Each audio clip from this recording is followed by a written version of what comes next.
Hey guys, welcome to Sopi Studio Umbiamas, conectando Aruba com o mundo via vídeo podcasting. Conectar conosco, compartilhar ideias e histórias para nos inspirar e para conang abrir. Sopi Studio é plataforma de podcast na Aruba. Follow-nos riba Facebook, subscribe riba YouTube ou riba plataforma de podcast preferido. Escute o podcast preferido que hora e onde cutar. Sopi Studio, powered by Qredits, botiu ideia? Qredits educava e prepara abo para vir um empresário exitoso. De business plan, guia personal e préstamo para negócio até com 100,000 florin. Bira para mês donho com Qredits. Sopi, passa na Sopi para o sop, salada, wrap ou flatbread e mais fresco. Com 7 localidades rond Aruba, nós está cerca de Ibo. Sopi. SwingMasterz, organizando events, conferences of weddings, mister de luz, sound, staging, DJ, trussing of flat screen, SwingMasterz está claro para ser boa fiesta éxito. SwingMasterz. E agora, Sopi Studio é plataforma de podcast de Aruba, está apresentar.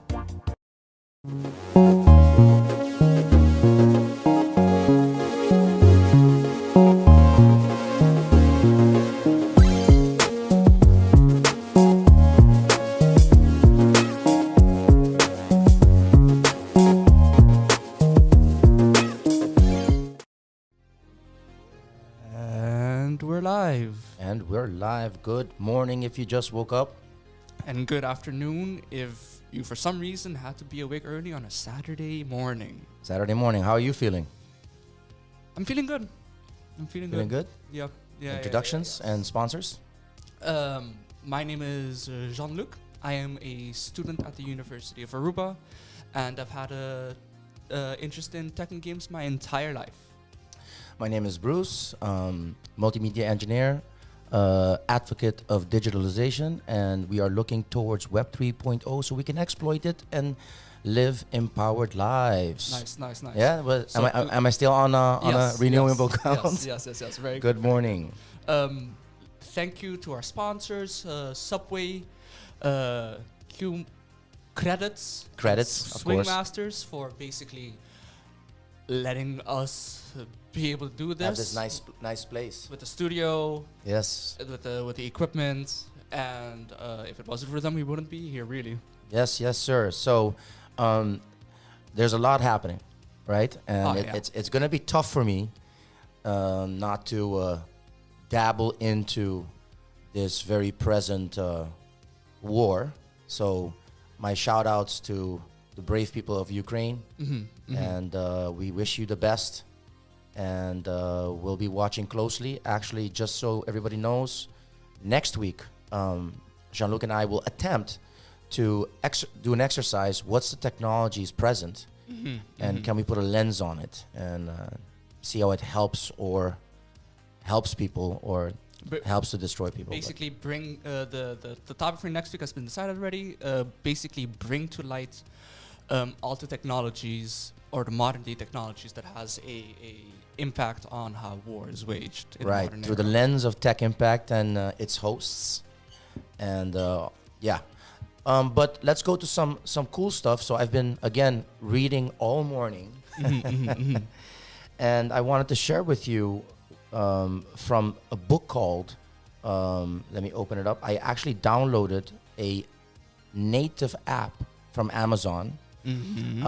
That is a Kindle, which I was looking for a long time. So I have a Kindle now as a app on my MacBook Pro. Nice. And I really wanted it because I'm not going to buy a tablet. I mean, I can't have every device. And the book is called, by the way, guys, I will be posting a link soon, is The Future of Big Tech Monopolies and the Blockchain Internet. And it's also an opinion, right? So this is not truth, and we're trying to speculate. But in the last show, we talked about the death of privacy and stuff like that, right? The last show related to Web 3.0. Yeah, Web 3.0. And then we talked about the Internet of Things, right? So I just kind of wanted to continue this journey of exploration through these new concepts, even for me, right? So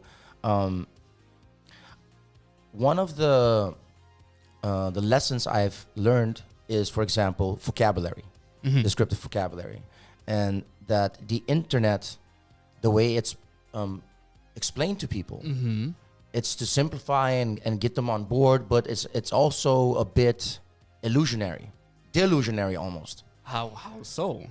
Right. So, example, the cloud. Yeah. In reality, it's servers and cables on the ground. That's where I want to get at. So, for us to understand where we are now and where we want to go, we have to appreciate that the world is split into two parts online, a client and a server. That's simple. Yeah. So, for example, guys, and this is let's call it an educational discussion or us sharing some terminologies. So your phone is a client, pretty much, that accesses all these databases, and databases are served somewhere on a computer. Yeah.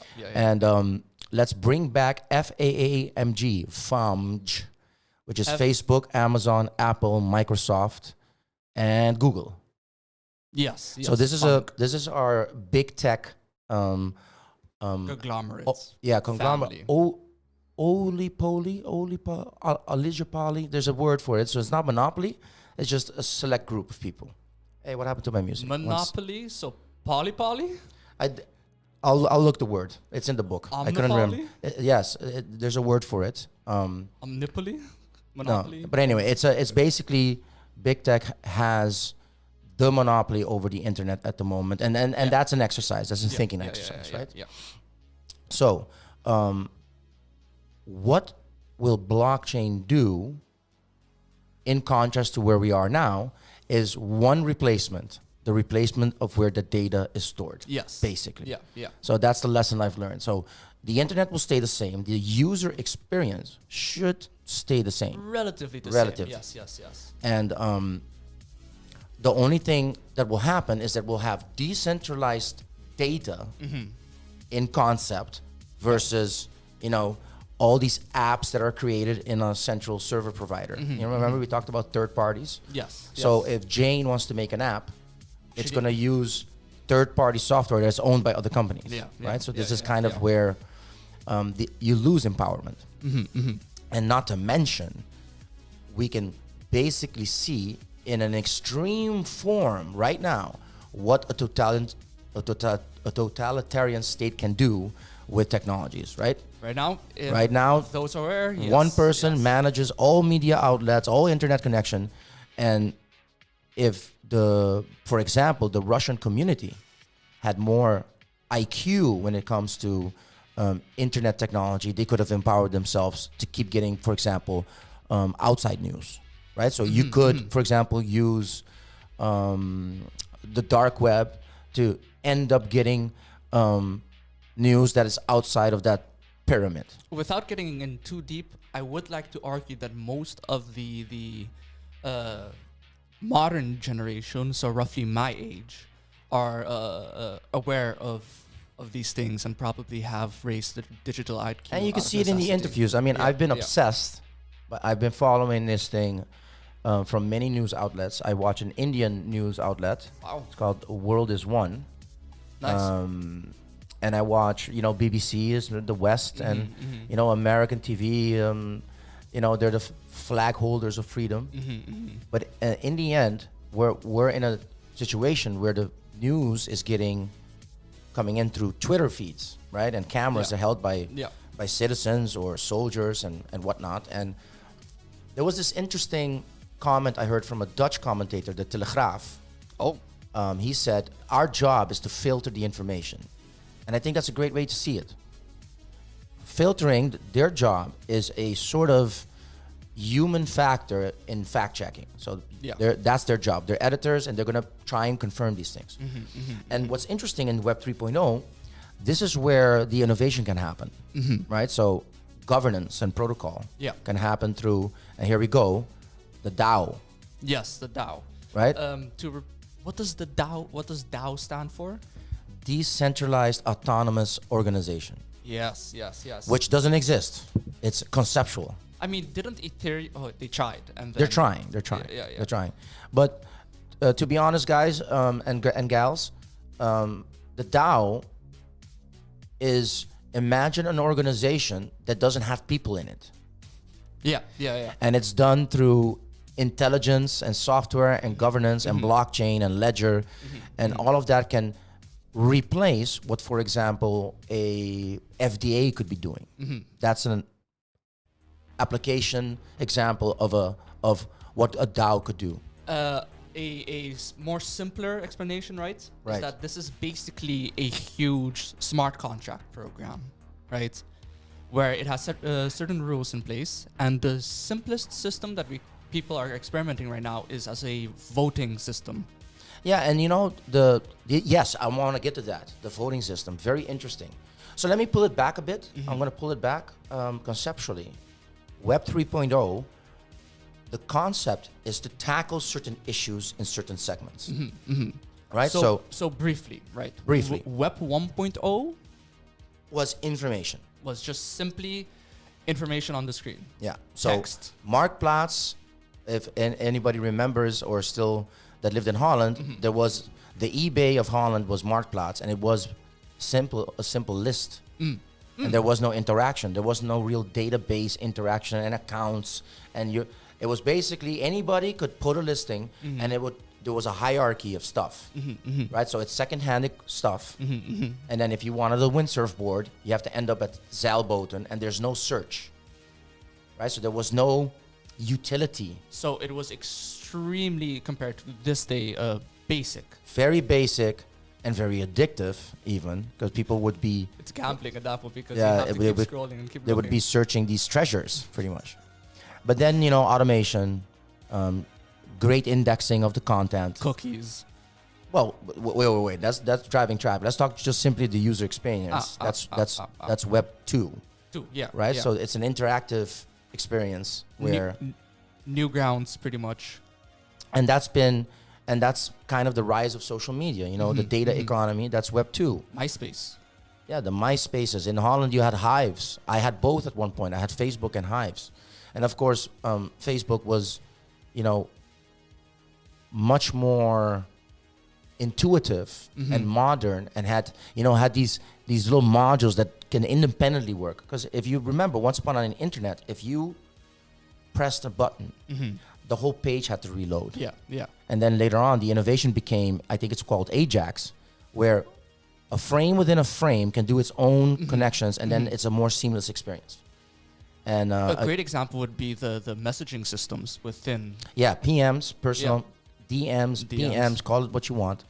But pulling back, things we need to think about if we're interested in Web 3.0 is the issues that humans have recognized and want to change. So, digital ID. Digital ID, yes. That's one. Going to be mandatory soon. Well, besides the mandatory, it's already mandatory. You need to have a passport to do anything. Let me slightly explain without going too deep, right? When I say mandatory, not as in it's going to be government mandated mandatory. More as in it would be very, very difficult to navigate through the modern world without it mandatory. So a phone is technically not mandatory, but really of course it is. But before we go every time deep, let me sketch it, right? So sorry. So digital ID and identity is a place that blockchain can offer something in the Web 3.0. And what we have to recognize are the issues. And what does digital ID really encompass from an information standpoint, right? There's eye color, ethnicity, weight, age. Is there more? Anyway, continuing, in financial infrastructure, right, is going through changes. So financial technology is a place of, I guess, vraag en aanbod, what people want, what's available, hardware, software, adoption. It's a very complicated issue. Yeah, but let's not go there. Yes, I'm just let me finish the sketch, and then we'll have a debate and we'll discuss it. All right. Supply chain and manufacturing. Right. This is very important. That's again a trust issue. And here we go. The idealized FAAMG. So an idealized Google, an idealized Apple. These are things I want to talk about today So as a concept. So what if all the things wrong in the opinion of a general public, what could be done to replace their services in a way that we enter this empowered internet, right? And that's a couple of cool things that were okay, put together. okay. That's Yes, interesting yes. to talk about. And finally, and I don't think we'll have time today to really dive into this concept, which is the internet computer. Have you ever heard of that? the internet computer. Yes. So basically, a computing system that is born out of the internet. Well, I'm gonna now just quote from the book. There's a company, a nonprofit called Definity, Definity. and they're trying to attempt a internet computer, which is sort of consolidating all technologies into an alternative internet.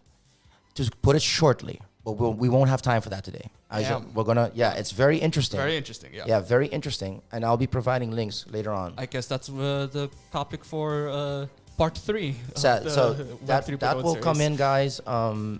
Not the weekend that's coming. We'll be talking about Ukraine and its technology that is visible, and the week after that we'll come back and with our research on Definity and what the internet computer really means. Okay, so I would like to Now you can jump in. Sorry. focus a little bit on what it means to have a idealized famgu, right? Fam. Because it took me a little bit of processing, right? And I would want our viewers to be on the same page, right? Right. So when you say we would want a idealized famgu, is the idea that we would have one that would be able to support the expectations and desires, let's say, of the community that they aid in any way, shape, or that the community that they serve, right? Well, they have each has a sector that they're in, and each has their issues that we want to see change. Well, most of us do. So, for example, the Facebook is a data-driven economy that uses you and what you do through their freemium software. Right? I love that word. Yeah, I love that word too. So it's freemium. These are all words that I'm learning myself, and it's covertly sold, right? So you're being covertly used. Yeah. Another thing is that we've established that for a while, our great friends from Meta chose profit over protection. Yeah. Right. So I don't think that's a big debate.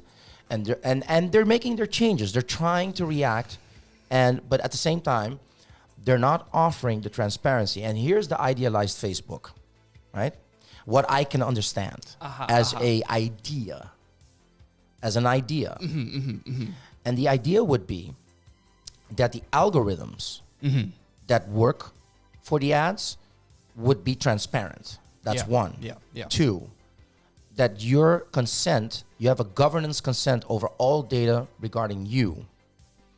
And then the proposition becomes, okay, but how is the company going to drive profit? And in general, they're not consolable, so that they're not going to, it's not going to fit, right? So an idealized social media platform could be a premium service, not a freemium, so that we pay for that, or a totally transparent blockchain structure that you can scan all transactions, and that you can even participate in that economy as a user, right? And that's what, in the end, I think that's what makes it interesting to think about Facebook Idealized, because I think Facebook is and many more, their power is their user base. And it's basically millions of people, hundreds of millions. Almost a billion, even. Right? So any other, what do you think about my little assessment on idealized Facebook? That's good, right? But that also leaves room for the opportunity that it basically gets replaced by a form of Facebook that would be able to live up to these standards, right? Because Yes. the current issue, right, is that if you want to buy something online, now in modern day, it's most likely going through Amazon. We're going to get to there. Because what we're going to see is that everybody came in from different angles. Yeah. And they're all data driven, Yeah. but one is stronger than the other in a certain segment. So for example, Facebook they're not innovators in providing a platform in logistics, and Facebook doesn't really provide virtual computing to developers, right? So this is where Amazon innovated. And before we go to Amazon, because that's why we're not going to get to the internet computer, because we have to. This is the most interesting subject we can offer our listeners, I think. But by the way, guys, go check out Steemit, STEEMIT.com. That is a decentralized social media platform. Steemit, yeah. .com. And guess what? I tried to create an account, But it's overloaded. So its nodes cannot provide any more data. And right now, Steemit is not a typical social app. It's powered by Steem blockchain. The Steem blockchain powers many real-time content apps like Steemit and is run by a community of members all around the world. To help protect them against bots and name squatters, a small fee is charged to create new accounts. Insufficient places, please try again later. that's very interesting. Yeah, very interesting. Very Yeah, so for example, the writer of this book does not use Google, but DuckDuckGo. Yes. I'm still in transition. I still use Brave. Am I totally being protected? I'm not sure. But again, I have to trust that the marketing is correct, because the future, guys, by the way, in Web 3.0 is trust has to be earned still. We're still going to always, if somebody says they're on the blockchain, we don't know. And actually, there's another website that gives incentives to researchers and developers to check out blockchains and confirm them and make sure they're okay. Yeah. So basically, Yeah. pseudo auditing them. Exactly. It's called flipsidecrypto.xyz. Nice. Yeah. I've got a treasure trove of information today. This is valuable stuff. Yeah, and just to share with you my journey as well, I've been having these discussions with other stakeholders here on Aruba, and the example of learning through platforms is great, but I do think they're flat and they don't get deep. And again, I propose entering a community and participating, but enter a couple and learn as you go. And buy great materials. And what Amazon, they've got a couple of things really right, right? So for example, the user-generated content. Yeah. So the star ratings. I trust other people. And there'll be if somebody goes and reads, for example, a sci-fi flick about engineering, the engineers will have a different opinion than you and I. Yeah. And in this case, I think across the board, the reviews were good because we're all learning. So a little tip, get some books, get a Kindle. It's $10. It's worth it. It's worth it. A Kindle pad. Yeah, a Kindle is software now, so it's cross-platform. It's on every device. You can have it on your phone, on your iPad, on your Mac, on your PC. Wow. But I'm doing a lot of, I guess, digital book buying because I want instant access, because it's very important for the show. Instead of waiting for the book. And when it comes to deeper subjects and books that I want to own, that's a different thing. But anyway, going back, yeah. So guys, check out. I'll be putting all these links after the show because I want to focus on the conversation. Flipsidecrypto.xyz is, go check it out. Very interesting stuff. And I will also post Definity, which is, I don't know, it's really exciting. I think, right? So back to Steemit, right? Steemit, yes. Steemit. So I would assume, since this is a decentralized social media platform, right, that runs on nodes on the blockchain, on their platform, by the way. Yeah. Their proprietary. I would assume, since I have no idea, this is the first time I'm hearing it, right, that the nodes are community run then. Exactly. So then, how could one join and offer their systems as Run a node. And there's incentive there, obviously, because that's how decentralized concepts work, or else it's going to fail. The incentive for me to run a server is usually some financial give back in the form, like Bitcoin, the most successful social experiment in history, pays you to maintain the database. Socioeconomic experiment. Socioeconomic, absolutely. Yeah, Thank you for the correction. But in the end, all valuable, tradable materials have to do with adoption and people. Can't force it down people's throats. But you can, but it will ultimately fail, right? Let's go to Amazon. What would an idealized Amazon look like? In your opinion, and I'll share with you what is proposed in this book. I am not as educated in this regard as I should be in my own personal regards. It's fine. Right? But to enunciate, the following is my personal opinion with the information that I have found and been exposed to, right? When it comes to their basically digital services, it's amazing, right? And the elastic computing, yeah, it's amazing. I've used it. I made a whole website on it just to learn about it. I'm not even getting into their server and data hosting services, right? And the that's what I'm talking about. Yeah, and the elastic computer, so the virtual machines that he also offer, right? And AI and a plethora of other software that they dominate in. But the public service of just Amazon itself is amazing, right? And not as far as I am aware, except for Amazon Prime, and that's slowly becoming an issue again because of privacy and stuff and price. They don't seem to necessarily be advantageous when it comes to the virtual side of it. The issue, in my opinion, is the workers and how they are treated. Exactly. Yeah. And there definitely needs to be improvements brought towards people working for Amazon. I think you hit it on the head. What an idealized Amazon. So we're talking about supply chain, for example, right? So could they put identifiers in the supply chain that is scanned automatically, that goes on the blockchain so consumers know what's going on, and then you build a big trust level. That's one.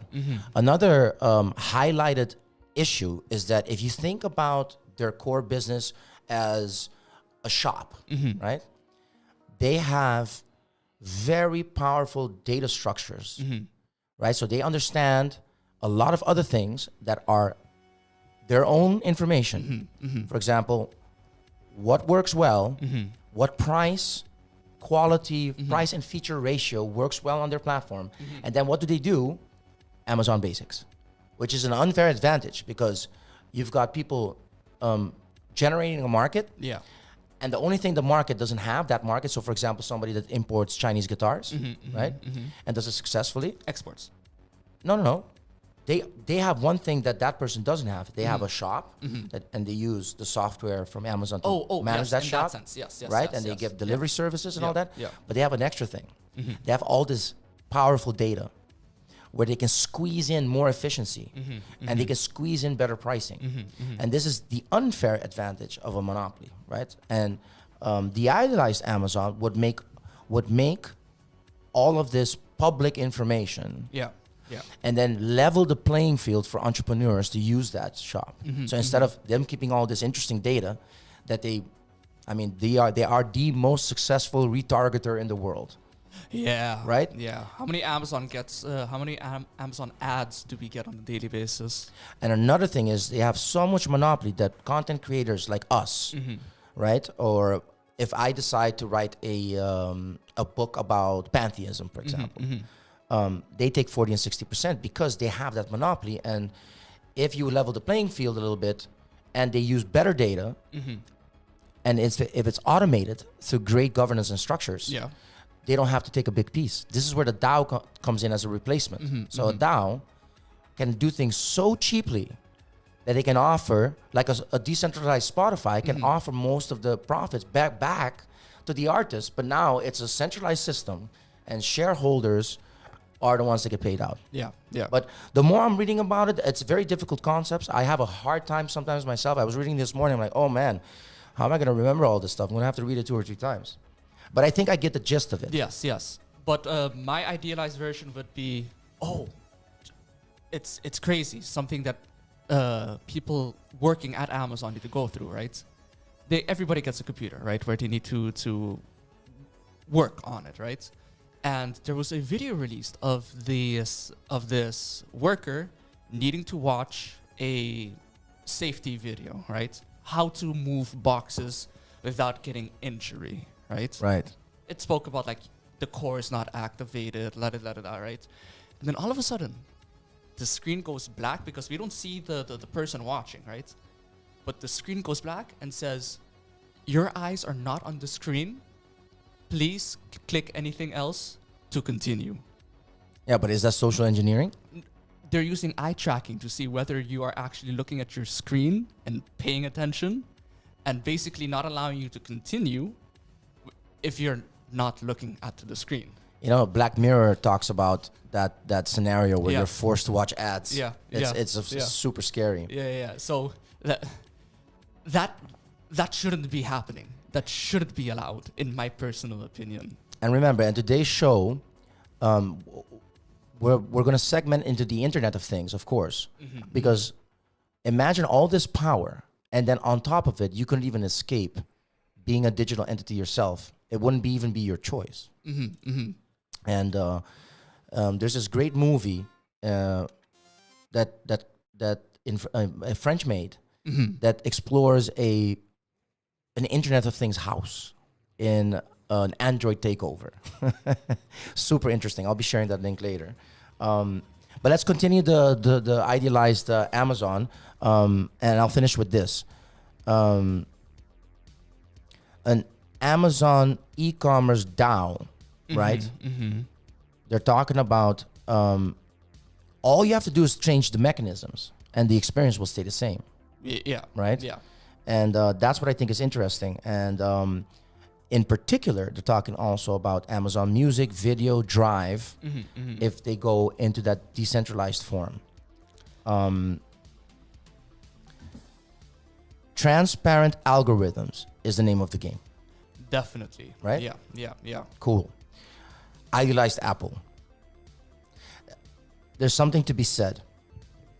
Apple is a large company that is hyper-focused on liability, right? Because, they make hardware. Hardware that can have exploded in people's pockets. Well, not Apple's, but you see that's where that liability investment is enormous. There's been growing complaints from especially Apple products about planned obsolescence, really. Well, you're right. But an interesting angle that was pointed out is that Apple also has a branding issue, is that they export production to places where there are very few human rights. So these are issues that they've always had. And what blockchain can mean is that they incorporate that supply chain blockchain technology for everyone, right? So transparency and traceability is an important add-on that can help them go into this more fair, more transparent Web 3.0 world and still be very relevant. The thing is,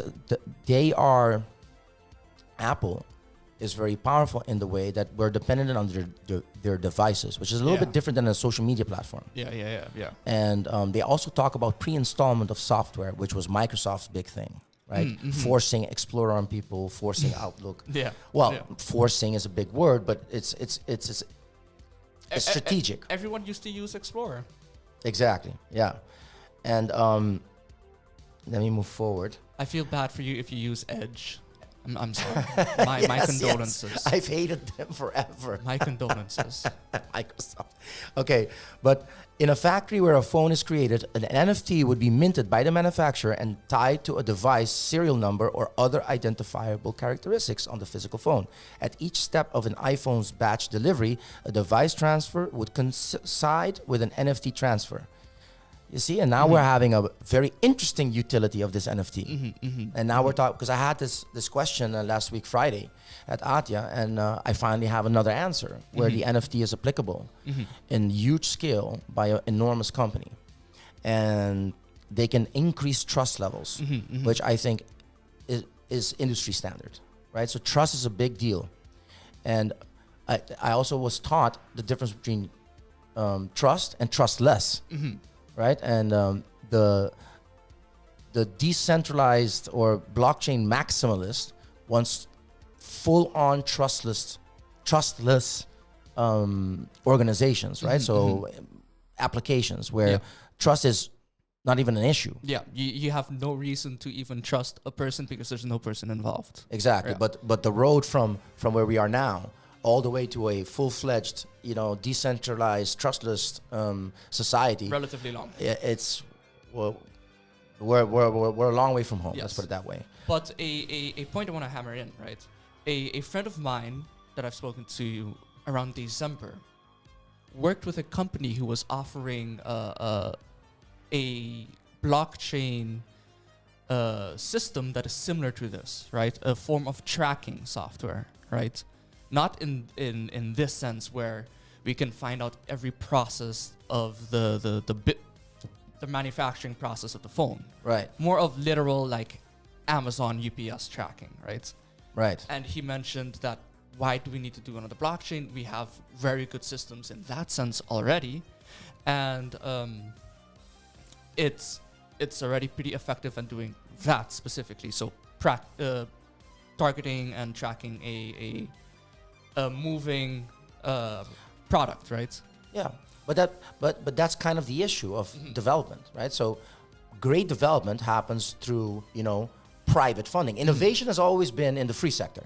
That's where it happens. But now the society has become more complex through interconnectivity. But I've realized, right, that there's still room for human intervention, right? In the sense that they can meddle with the data. Yeah, and that's why. And that's why. Yeah, that's exactly. why in the blockchain, it would be extremely difficult to go into the blockchain and mess with the data of any NFT, right? Once it's minted. Once it's minted, yeah. This is where it gets dodgy. Yeah. Right. So protocols. But let me share another concept or wording of digital IDs. Excuse me. And what they're calling is SSI. So self-sovereign identity. Self-sovereign identity. Right. Explain. Yeah. It's hard for me to wrap my brain around it. All right. But basically, imagine instead of a federal given identity, right, which is how we live, and it's important. Yeah. Right? It's very important for safety. Imagine if you have protocols that do this, because that happens also, right?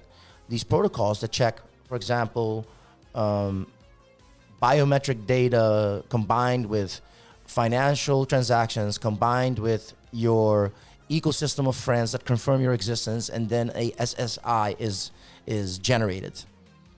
An SSI. Yeah, a self-sovereign identity model, right? So instead of being federally given at the birth certificate, right, we'll do it another way. And remember, this is conceptual. It hasn't been done, but there are some softwares out there that are trying to make that happen. And let's not get into that because, to be honest, personally, when it comes to digital ID, I think it's kind of happening centralized already. Facebook's kind of doing that, position themselves just make an account with Facebook. Yeah, but I do like the idea though of an SSI, right? So the only scary part is abuse of data.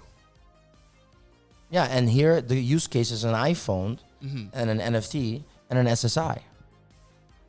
So an Apple could help out with these things, if it done in a decentralized, transparent way. Transparent, yeah. Right? Yeah. They have an enormous distribution to people. People put in everything in their phone. Everything. Yeah. Yeah. Everything is in your phone. Everything. There is no limit. Everything's in there, from your most private moments to your gallery of your life to transactions you've done through the Aruba Bank app. And it's a very easy transition towards an SSI. Yeah. Yeah. If they can gain our trust. Yeah. It's very interesting. Elon Musk could not have said it better, really. Right. This is just a physical extension of the self. Yeah. This is just an extension of me. Exactly. No, well, absolutely. And some people, I mean, another fact is that social media, they said, it's like understanding what pharmacopoeia does to people. You need 30 to 40 years, right? Pharmacopoeia? Pharmacopoeia, so pills, drugs, pharmacopoeia. I don't want to say drugs because then the water gets even more murky, you know? But what if you give access to millions of people, access to other millions of people? And what does that mean? And it's been proven that there are ill effects of, social mediums that target keeping you locked in, and it's predatory. They want you to keep engaging, making an echo chamber.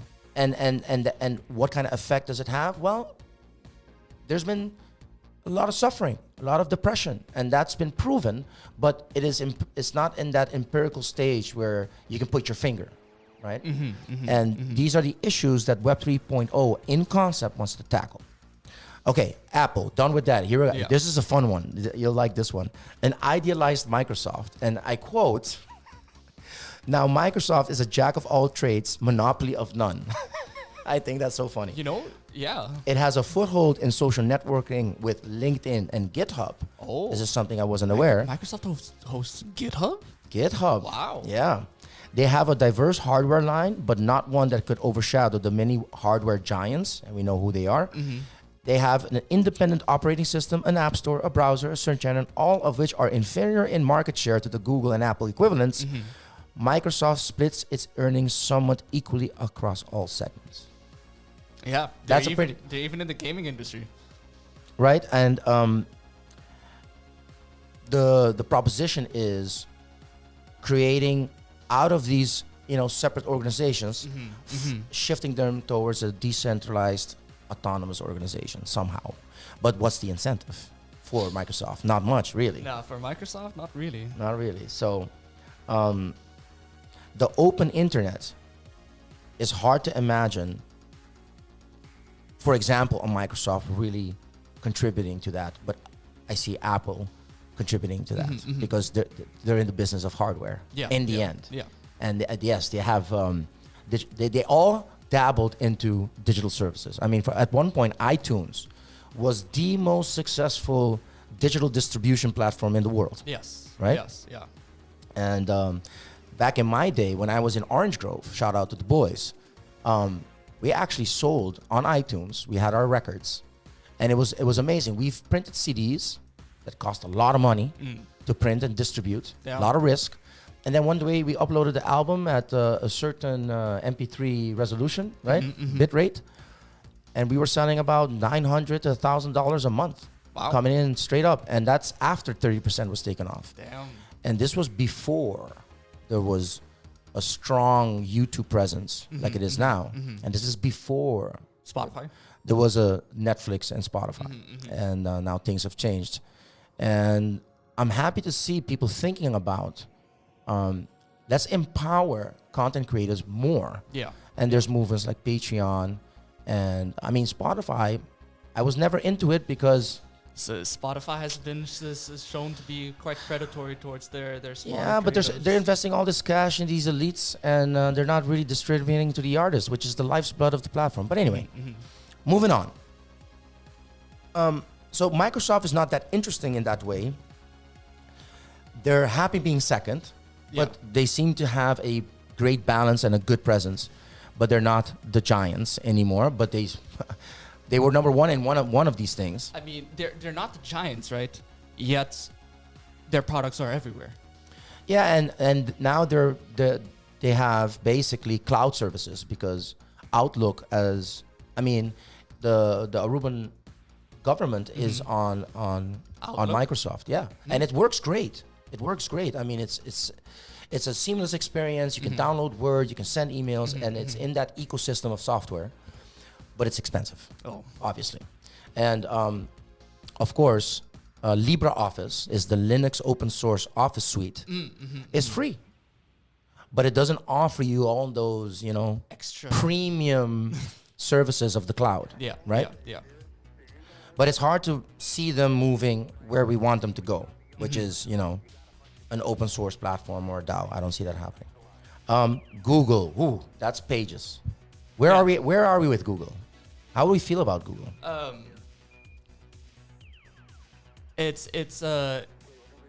feel Google has gone behind, and in the most I beg to differ. abundant way that I've personally seen, right, is I look up something on Google, right? There are 5 ad suggestions before the actual result I was looking for. Right. No, but that, again, the data-driven economy, right? Yeah. And algorithms that are designed for businesses, any businesses really, to make use of, right? But interestingly, I do think that the book points out one fact, is that Google is looked upon fondly by the internet community in general, compared to the flack that Facebook has received. Yeah. But in concept, they're in the same business. Just, the ecosystem is configured differently. They have the #1 search engine of the world. Yeah. Yeah. And you're right. I mean, when it was my business to explain Google as a marketing manager of a small business here on the island, I had to keep seeing the changes happening in the interface, which is called a SERP, by the way, Search Engine Results Page. That's called a SERP. So when you prompt, for example, internet show Bruce Harms and Jean-Luc, goes through the bots did some indexing, and then the pages they find online gets ratings, and based on these ratings, the results come up in the search engine results page, which is usually #1 page. But you're right. Once upon a time, there was something called Google Carousel.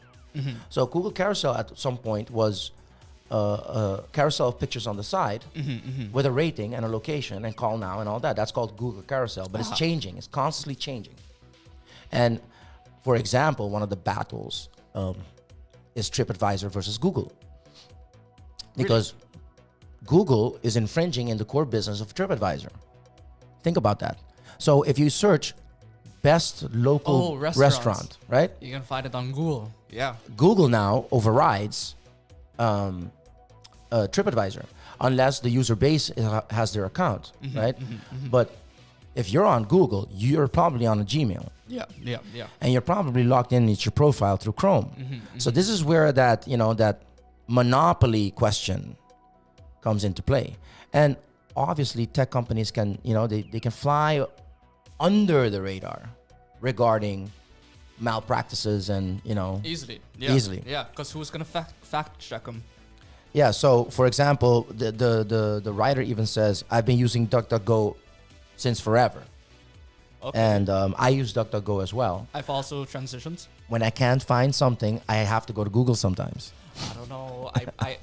Then I take it as a challenge to practice my keyword skills, my search engine skills.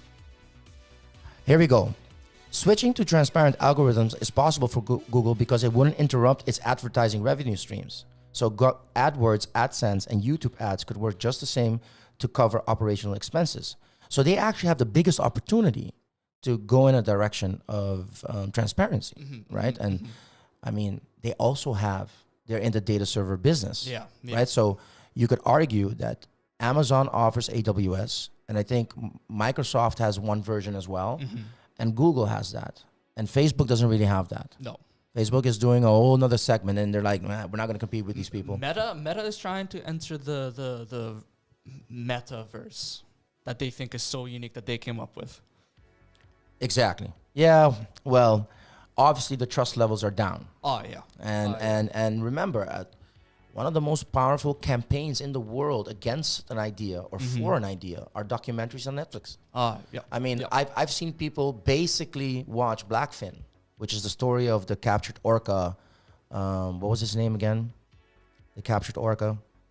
Don't remember. I don't remember either.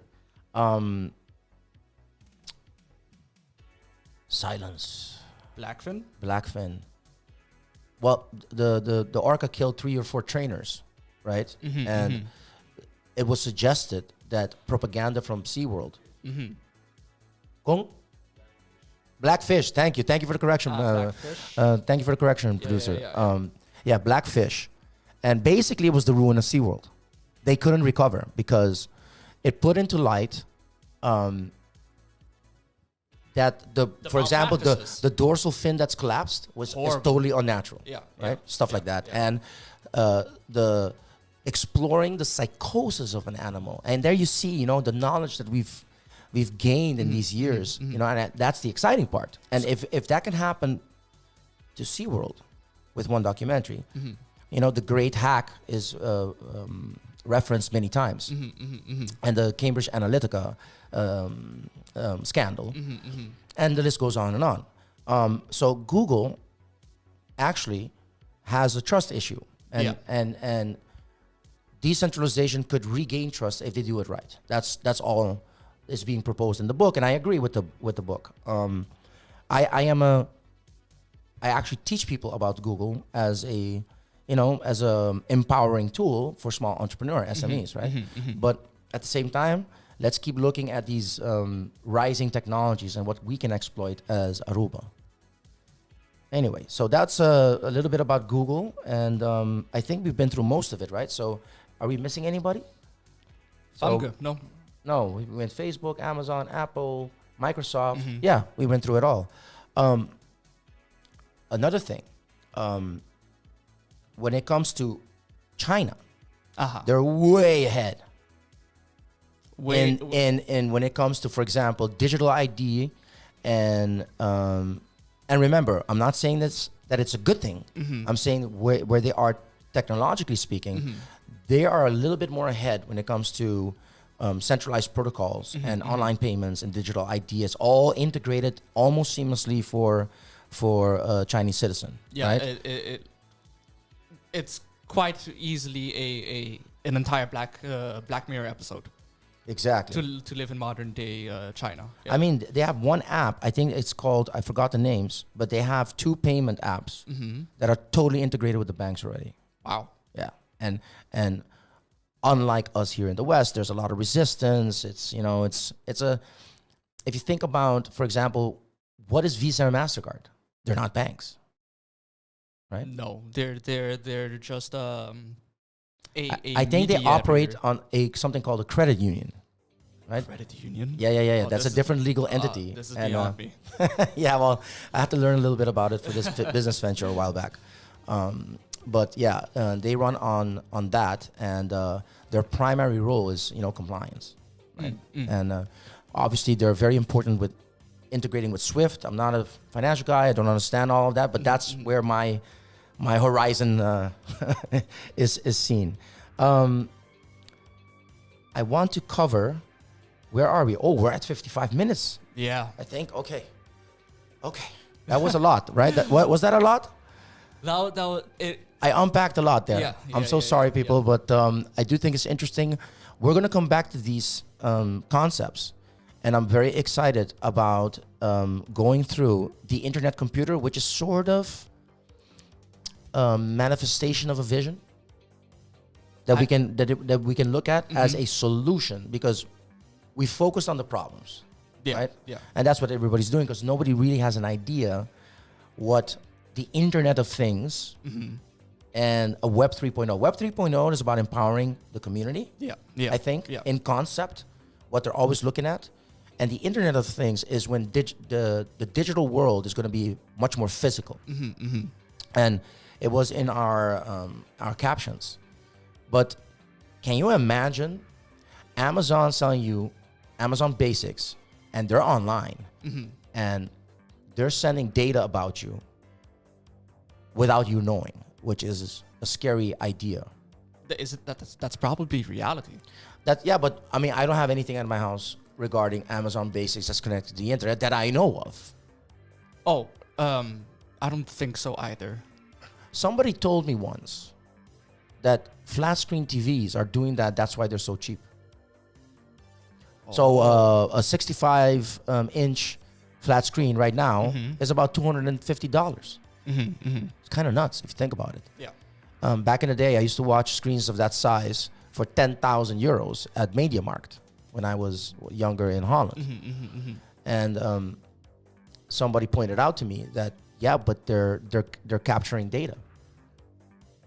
So not a lot of people, but I know people that tape over something on the screen. Nice. I mean, to be honest, even with me, if I'm exploring sites that are a little bit, let's say racy, I do want to turn the camera away from me.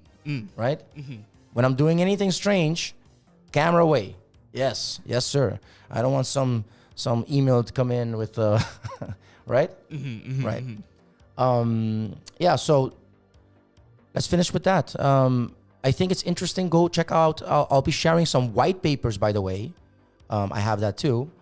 One white paper, which the book based its research on, is called "A Blockchain-Based Access Control for Big Data" by Mr. Hamza Samali. Very interesting read. If you don't know anything about it, just go through it. I don't know anything about it. I went through it and I can understand 30% of it, right? And another one I'll be sharing is... You've shared Steam It, right? Yeah, I'll be sharing that as well. Tracing manufacturing processes using blockchain-based token compositions. Very interesting for anybody that wants to know more where everything comes from. Like, for example, the veggies that I eat at Lingensons. Could we get a QR code that I can click on and find out what happened? That would be cool. Didn't they do that with chickens? Yeah, they did that. They are doing that with chickens. And even in the Caribbean, there's AgriLedger. And we have contact with their director. And this is where I think this Web 3.0 will come to fruition before everything else. So supply chain is interesting. Okay, guys, so I'll be... any final words for this session? I hope the food that you guys were cooking during this time will turned out good. Yeah. If you were. Yeah.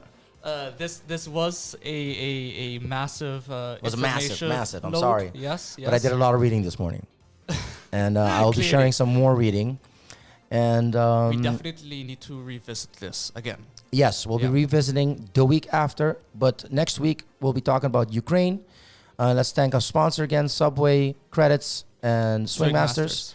And thank you guys so much for watching. Thank you so much. See you later.